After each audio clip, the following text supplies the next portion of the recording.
Yes! We are back with another daily reflection on the Daily Vedantic, and today's episode is on hope.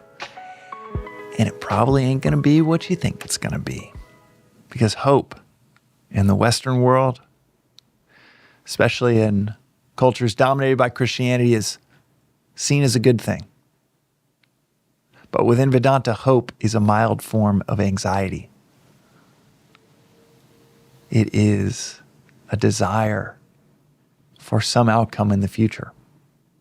And it is a selfish desire. Hope is actually something to be transcended.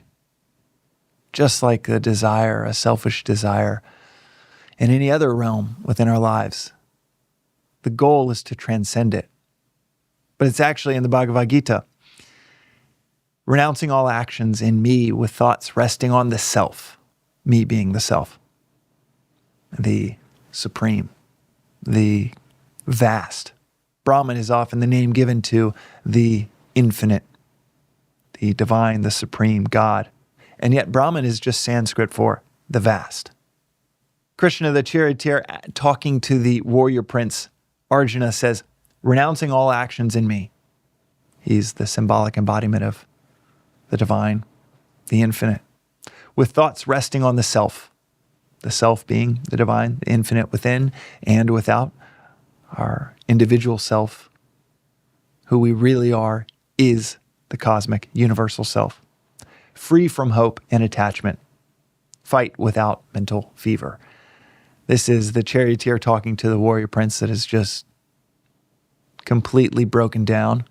He's the world's greatest archer and he can't even pick up his bow because he is so fraught with fear and anxiety, with interrupted desire for what he wants to happen. It does not feel like it's going to happen. He wants to win this war, and he and his brothers, 5 brothers, are fighting 99 evil brothers who are their cousins. It is righteousness fighting what seems like an unwinnable battle against unrighteousness. And he wants to peace out. His hope and all of our hopes are mild forms of anxiety. Anxiety is greed, is desire. Potentially interrupted, this hope that we're going to win is a personal, selfish desire for some outcome that you feel like you'll benefit from. So the idea that we are hopeful that it's all going to turn out well, hope that God comes and helps us, that whatever divinity you're praying to is going to solve the problem for you. That is antithetical to 2 major principles within Vedanta.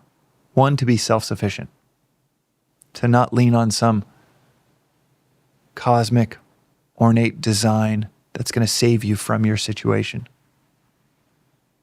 but for you to save yourself. To do that, it is a whole lot of reflection, a whole lot of questioning, a whole lot of discovering who you really are, and that is the philosophy of Vedanta.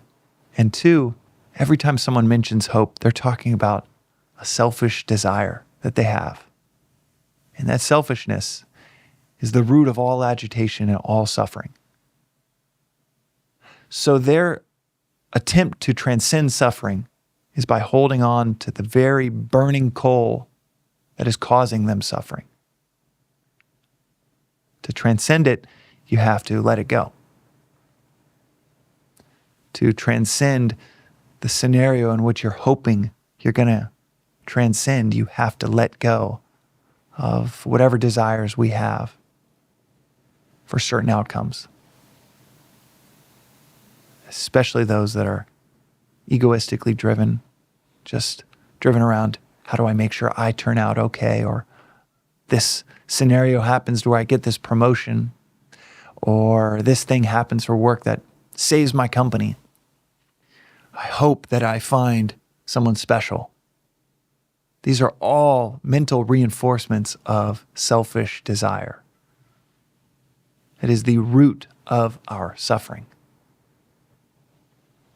As the Buddhistic Four Noble Truths, all life is dissatisfaction, sometimes translated as suffering. All life is dissatisfaction.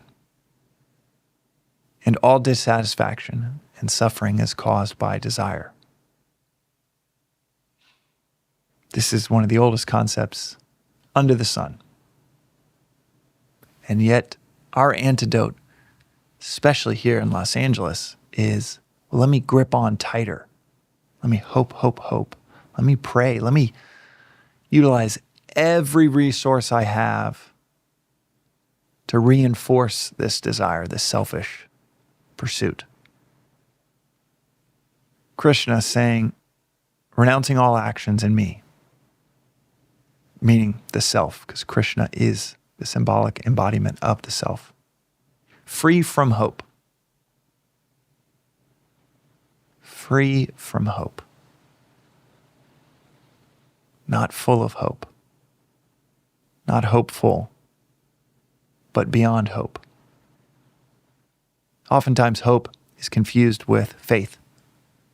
Faith, and a deeper version of this in Sanskrit would be shradha. Shradha means a determined faith, meaning that you don't just have this faith in what you can't see just yet, but a determination in bringing it about, a participation in that faith, a participatory faith. That can be beautiful. In fact, that is absolutely needed in our spiritual and practical lives.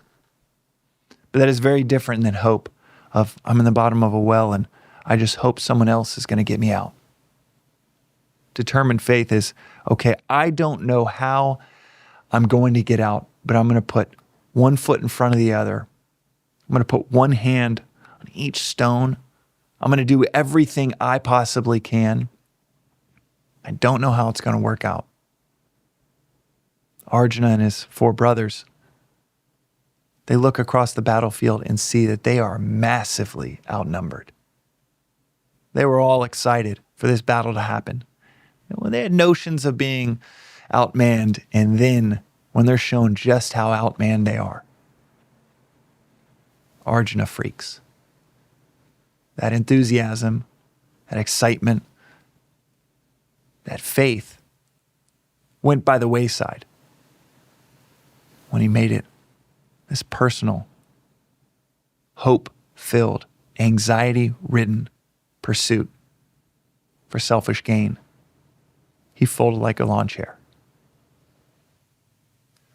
Faith is the antidote for even needing hope. Shradha is that determined faith, that determined belief, that participatory belief where, okay, I don't know how this is going to work out, and we are absolutely outnumbered. I'm going to do what I ought to do, completely detached from the results, not needing to know how I'm going to benefit. I'm just going to do what I ought to do. And we'll see what happens. As they say in the military, hope is not a plan. In fact, it makes for the worst type of plan and the worst type of preparation when you think some external force is going to come along and do it for you. No one would or should go into a battle thinking, you know what? We didn't need to prepare. This is all just going to work out. I've run companies like that where I was running on hopium, just thinking, I just think it's going to work out. We prepared. We put a little bit of our effort into it, but I just have a good feeling about this.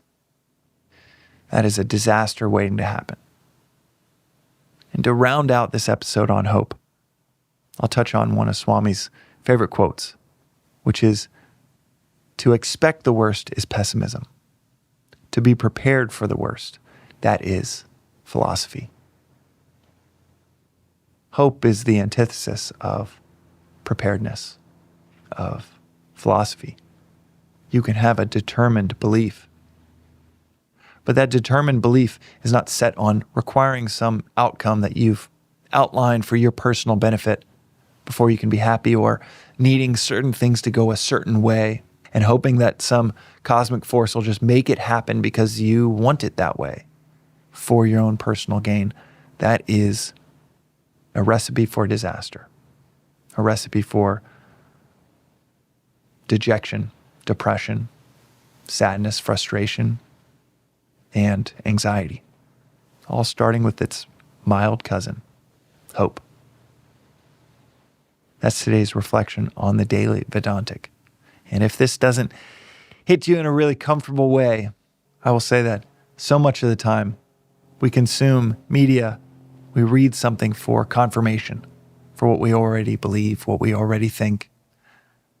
But the timeless principles, they're not to be consumed that way, read that way. They are read for transformation, not confirmation. Which means they'll hit you and it might feel like a square peg in a round hole that just doesn't fit. And it's because it doesn't. Not yet. But try sitting with it for a while. Kick the tires, question the hell out of it. See if it applies to a situation or two in your life. And over time, maybe it's the only thing that fits. We'll see you next time. Thanks for listening to the Daily Vedantic. This reflection is part of a free repeating 2-year course in Advaita Vedanta. Rooted in the timeless wisdom of the Upanishads, arguably the oldest philosophical texts on earth, you can begin with episode 1, which gives the 15-minute overview of the whole philosophy of Vedanta, or you can join the journey with any episode at any point. But the critical aspect of this course, of understanding and mastering anything, is to study and reflect, even for 10 to 15 minutes on the timeless each day, preferably at the start of your day. As is said in this philosophy, reflection is 100,000 times as powerful as listening. So listen, journal, sit with, discuss these concepts, or ask questions at thedailyvedantic.com with our AI-powered chatbot, informed by about 700 episodes here, as regularly as one can, if you want to see clarity and peace almost effortlessly unfold in your daily life. And if it doesn't result in a near immediate increase in clarity and peace, then toss aside and feel free to never listen again. One of the things that you might notice is after 7 or 8 days in a row, this doesn't feel like a discipline. This feels like a visit with a best friend to dive into the timeless with daily reflection. Within a few days, it becomes one of your favorite parts of the day. You can also find out more, including news about in-person events in Los Angeles and beyond, at The Daily Vedantic on Instagram, or through our weekly newsletter at thedailyvedantic.com. Additionally, check out the links in our show notes for more resources like the books that are mentioned most frequently in the episodes, including Vedanta Treatise, perhaps the simplest and most straightforward read on this philosophy I've ever come across. Until next time, and from the entire team that works on the Daily Vedantic project, thanks for listening.